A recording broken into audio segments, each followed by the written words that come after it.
কি কইলেন? অন্ন তুইলা দেন? হ্যাঁ। আরে বলি, বামুন হইয়া জাইলার ঘরে অন্ন নিয়ন কি খুব সম্মানের কাম? আরে জাইলার মাইয়ার হাতে সোয়া লাগলি তো আপনার জাত সইলা যাইব। আরে হে হে, কি ঘেন্নার কথা! সি সি সি সি সি। চুপ কর নিতাই। ঘেন্নার কথা কোনটা জানো? একটা জ্যান্ত মানুষ তোমাদের চোখের সামনে মহাজনের অত্যাচারে অপমানে গলায় দড়ি দিয়ে মরলো, আর তোমরা কেউ একটু টু শব্দ পর্যন্ত করলে না। সেটাই হলো ঘেন্নার কথা। আহা মাস্টার, আপনি খামাখা রাগ করতেছেন।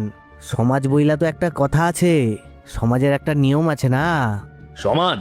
কোন সমাজ? যে সমাজ একটা বাপ মরা অনাথ মেয়েকে না খাইয়ে মেরে ফেলার কথা বলে, যে সমাজ মানুষের বিপদে পাশে না দাঁড়িয়ে বামুন আর জেলের বিচার করে। শোনো মোড়ল মশাই, তোমাদের এই পচা গলা সমাজের জাতপাতের আমি তোয়াক্কা করি না। আমার কাছে মানুষের ধর্ম সবার আগে। মাস্টারমশাই গটগট করে সেখান থেকে চলে যান, কিন্তু তার মনটা বড্ড বিষণ্ণ হয়ে পড়ে। তিনি বুঝতে পারেন এই কুসংস্কারাচ্ছন্ন গ্রামে লক্ষ্মীকে এভাবে একা ফেলে রাখলে তাকে এরা বাঁচতে দেবে না।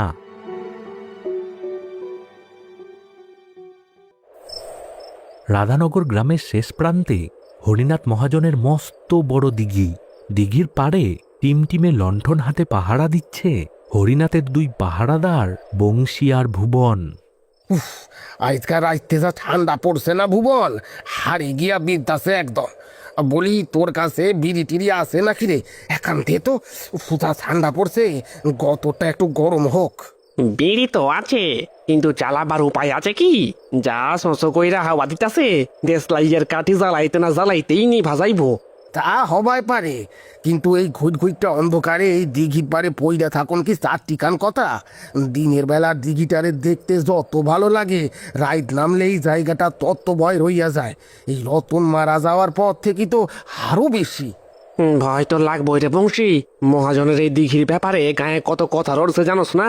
এইখানে নাকি রাত বিরাইতে মাইনসে আনাগোনা করে না। ওই মহাজন বেটার যা দাপট, ওর কারণেই সে একদিন মরবো, তুই দেখোস। ওপরওয়ালার মারের কোনো শব্দ হয় না, কিন্তু ফল ঠিকই দেখুন যায়। কি বলিস? সে তো ঠিকই। মহাজন মানুষ না, একটা আস্ত রাক্ষস, গরিবের রক্ত চুইসা খায়। হঠাৎ দিঘির কালো জলের ঠিক মাঝখান থেকে একটা বিকট শব্দ আসে, ছপাত। যেন ভারী কিছু একটা জলের ভেতরে ডুব দিল বা জল থেকে উঠল। ওরে বাপরে ভুবন, শুনলি শব্দটা? জলের মধ্যিখানে কেমন একটা আওয়াজ হইল না? ধুর, তোর যত সব। বড় দিঘি, বড় মাছ, কোনো মস্ত বড় রুই বা কাতলা মাছ লাফাইছে হয়তো। না রে ভুবন, মাছ লাফানোর শব্দ আমার চেনা আছে। সারা জীবন তো এই জলের ধারেই কাটানো। এর শব্দটা আলাদা, কেমন যেন মস্ত বড় কেউ জলের তলে ডুব দিল। চল তো ওদিকটা একটু যাইয়া দেখি। চল দেখি। মহাজনের আবার কড়া হুকুম, একটা মাছও যেন চুরি না হয়। দুজনে পা টিপে টিপে দিঘির পাড় ধরে এগোতে থাকে। হঠাৎ লণ্ঠনের আলো জলের একটু ভিতরের দিকে পড়তেই তারা থমকে দাঁড়ায়। ভুবন, দেখ দেখ দেখ, জলে ওটা কি দেখ। ভগবান, ওটা ওটা তো কোনো মানুষ না রে বংশী।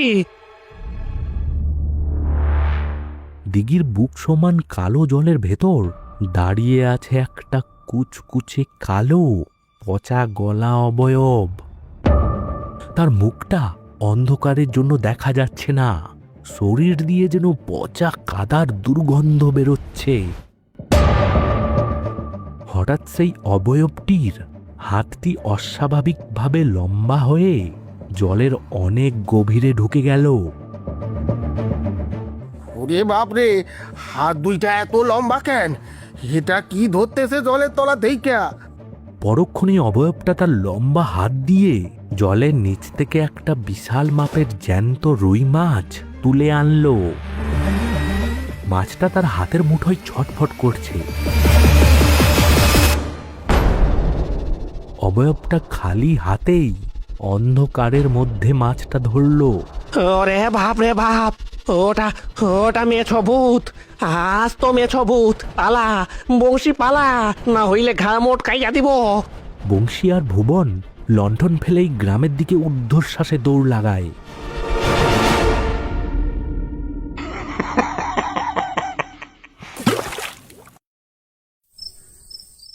সেদিন রাত।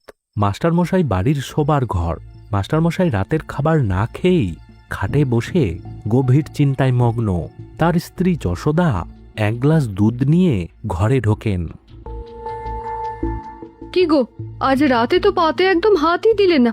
মুখটা এমন থমথমে করে বসে আছো কেন? স্কুলে কিছু হয়েছে? স্কুলের কথা আর বলো না যশোদা। আজ সকালে মোড়লা নিতাইয়ের সাথে বড্ড একচোট হয়ে গেল। ওরা বলছে আমি নাকি বামুন হয়ে ওই রতনের ঘরে খাবার দিতে গিয়ে সমাজের জাত খুইয়েছি। ও মা, এই তো ভারী অন্যায় কথা। গায়ের লোকেরা তো নিজেরা ওই মেয়েটাকে এক মুঠো ভাত দেবে না, আবার তুমি দিতে গেলে সমাজের দোহাই দিচ্ছে। সেটাই তো যশোদা, মেয়েটার মুখটা দেখলেই আমার বুকটা ফেটে যায়। রতন তো মহাজনের ঋণের দায়ে মরে গিয়ে বেঁচেছে, কিন্তু ওই ছোট্ট লক্ষ্মীকে কার ভরসায় রেখে গেল?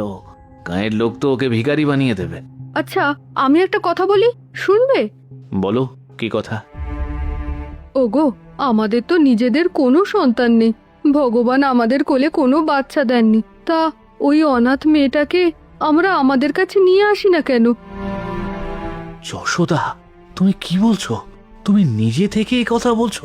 হ্যাঁ গো, আমি মন থেকেই বলছি।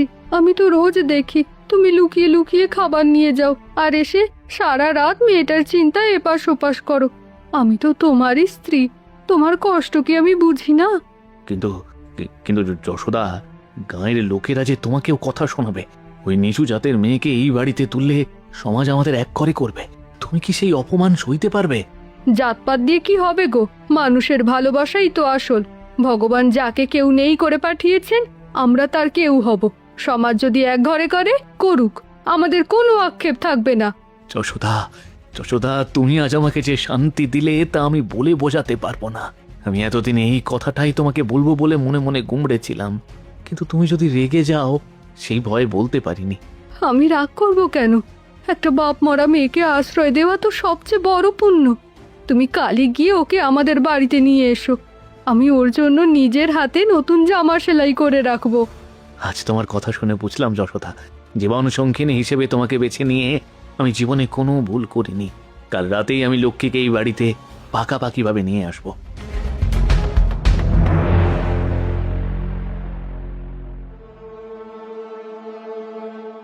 এদিকে হরিনাথ মহাজনের বাড়িতে চরম অশান্তি। মহাজন রেগে গজগজ করতে করতে চণ্ডী মণ্ডপে পাইচারি করছে। সামনে মাথা নিচু করে দাঁড়িয়ে আছে পাহারাদার বংশী আর ভুবন। তোদের আমি টাকা ধার দেই কি করতে রে হারামজাদা? তোরা রাতের দিঘির পাড়ে বসে বসে ঘুমোস, আর এদিকে আমার দিঘি থেকে রোজ রাতে সব বড় বড় রুই কাতলা চুরি যাচ্ছে। বেয়াজ্জত কোথাকার! কথা কথা দোহাই আপনার, আমরা একটুও ঘুমাই না। আমরা দুইজনে চোখ বড় বড় কইরা টস দিয়া পাহারা দিই, কিন্তু কিন্তু ওই চোর তো সাধারণ চোর নয় কর্তা। সাধারণ চোর না তো কি? ডাকাত!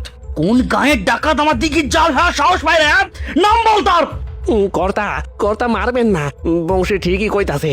ওটা কোনো গায়ের চোর ডাকাত না কর্তা। ওই চোরের কোনো জালও নাই, ছিপও নাই। ও তো মানুষই না কর্তা। মানুষ না তো কি? তোর বাপ! গাঁজা খেয়ে এসে আমার সামনে আবল তাবল বকছিস? না কর্তা, গাঁজা খাই নাই, আমরা নিজে চোখে দেখছি। রাত ঠিক দুপুরের সময় দিঘির কালো জলের তলা থেকে একটা পচা গলা মুরদ উইটা আসে, আর গতর দিয়া কেমন মরা পচা গন্ধ বাইর হয় তার। কি ওচা গলা মুরুত? কি সব বলছিস? হ্যাঁ, কি বলছিস? কর্তা, একটা আস্ত মেছো ভূত।